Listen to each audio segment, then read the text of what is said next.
జనరల్గా ఇండస్ట్రీలోకి వచ్చిన తర్వాత కూడా కొన్ని మూవీస్ చేసిన తర్వాత కూడా వీళ్ళు ఆపర్చునిటీస్ కోసం డైరెక్టర్స్కి ప్రొడ్యూసర్స్ని కలవడం, రెగ్యులర్గా వీళ్ళ ఫొటోస్ అవి పంపడం ఇలాంటివి ఎక్కువ జరుగుతుంటాయి కదా సార్ ఇండస్ట్రీలో ఉండడం.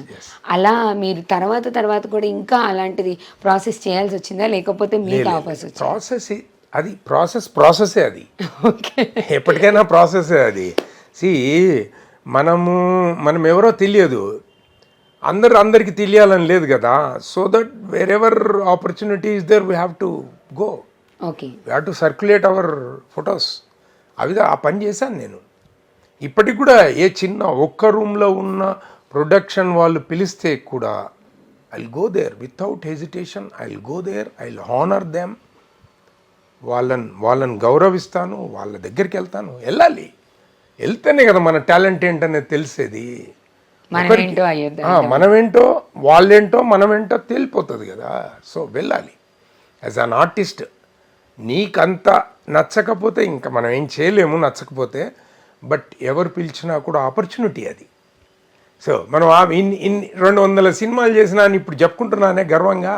మరి వాళ్ళందరూ ఇస్తేనేగా చేసింది. ఎగ్జాక్ట్లీ, అవకాశం వాళ్ళు ఇచ్చిందే కదా. ఎస్. కాబట్టి ఈ రోజుకి స్టిల్ అట్లానే, ఈ రోజుకి కూడా ఎవరు చిన్నవాళ్ళ పెద్దవాళ్ళ I don't give any what you call correct, అదేముండదు, వ్యత్యాసం ఏముండదు, వ్యత్యాసం లేదు. కాకపోతే డెఫినెట్గా వెళ్తా.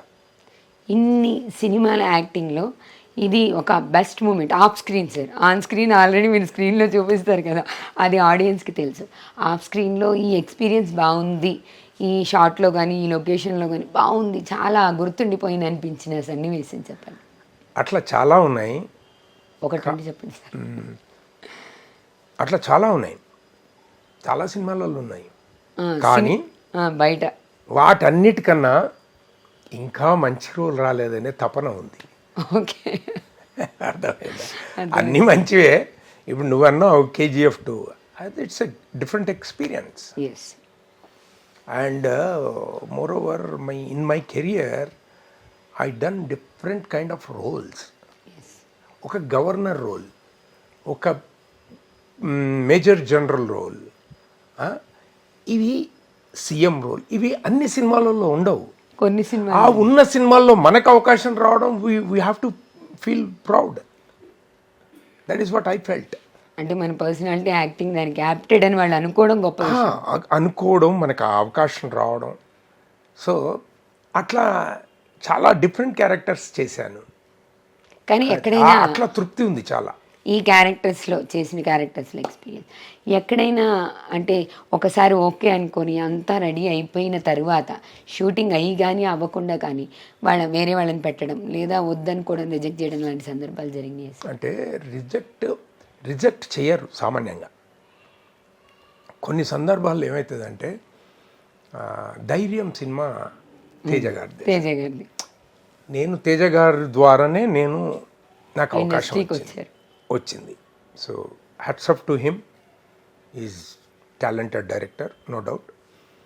సో న్యూ టాలెంట్ను కూడా ఎంకరేజ్ చేసే డైరెక్టర్. అట్లాంటి వాళ్ళు మన తెలుగు వాళ్ళై ఉండడం గర్వకారణం. అయితే అదేమైంది, హోల్ డే దే షూట్, మొత్తం హోల్ డే నితిన్ మీద ఒక హార్స్ రైడింగ్ స్కూల్ అట్లాంటివి చేశారు. తీరా కట్ చేస్తే అది సేమ్ సీన్ డిఫరెంట్. ఇక్కడ గుర్రాలు అయితే ఇంకా అక్కడ వేరే జంతువులు ఉన్నాయి. అట్లా అది క్లాష్ అయ్యి మొత్తం సీన్ తీసేసేయాల్సి వచ్చింది. ఓకే, అట్లాంటి సార్లు కొన్ని అవుతాయి. కొన్ని రకాలుగా మనల్ని తీసేయాలి ఇది అన్నట్టుగా కాకుండా, there some reasons they have to remove. Length ఎక్కువైంది అనుకో, కొన్ని షార్ట్స్ ఎడిట్ చేయాలి, కొన్ని సీన్స్ తీసేస్తారు, కొన్ని షార్ట్స్ తీసేస్తారు. అట్లాంటివి జరుగుతుంటాయి. అంతేగాని వాంటెడ్లీ ఒకసారి తీసుకున్న తర్వాత వాంటెడ్లీ ఎవరు చేయరండి. అంటే నాకు తెలిసినంత వరకు వాంటెడ్లీ ఎందుకు చేస్తారు? We are not enemies for them, we are working for their project, they are paying. ఇంకా వాంటెడ్లీ అన్వాంటెడ్లీ ఏముంటుంది? అక్కడ లేదు, ఎక్కడ లేదు. ఎక్సెస్ అయితే ఇంకేదన్నా అయితే తీసేయాల్సి వస్తుంది. అంతేగాని మన మీద గ్రిడ్జ్తో మాత్రం తీసేయరు. అంటే వాళ్ళకి రికమెండేషన్ వచ్చి ఆ ప్లేస్లో ఇంకొకరు తీసుకోవాల్సిన సిచ్యువేషన్ వస్తే డైరెక్టర్కి చాలా మటుకు రికమెండేషన్స్ ఏమన్నా ఉంటే ఇప్పుడు స్టార్ట్ కాకముందే అట్లాంటివి జరుగుతాయి. ఓకే, స్టార్ట్ అయిన తర్వాత అది కంటిన్యూ అవుతుంది. చాలా తక్కువ, వెరీ ఫ్యూ.